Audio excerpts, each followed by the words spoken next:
Salamat, Mike. Busy sa Let the Love Begin at sa isang action film si Mark Anthony Fernandez.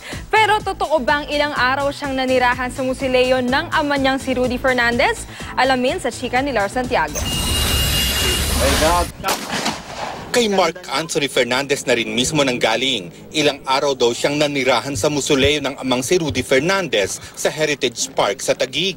Tinanong nga ako ng isang guide doon. Sabi, hindi ka ba natatakot sa lugar na to dahil sementeryo? Sabi ko, hindi. Ba't naman ako matatakot? Mga kaibigan ko itong mga to. Yung tita ko at saka airpod ko. Close na close ako dyan, so hindi ako matatakot. Magmula nang maghiwalay sila ng asawa niyang si Melissa, naiwan na siyang mag-isa sa kanilang bahay.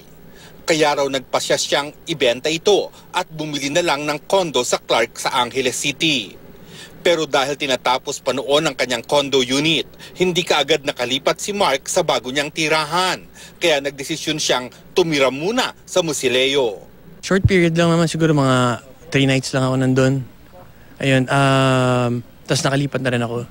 Comfortable din ako doon dahil malaki yung musileo niya at may kwarto.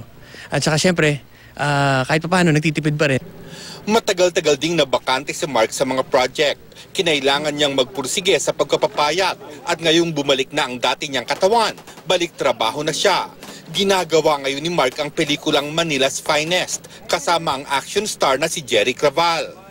Nasa cast din siya ng Let the Love Begin na bahagi ng bagong kontratang pinirmahan niya sa GMA. Mabait talaga ang mga bossing ko.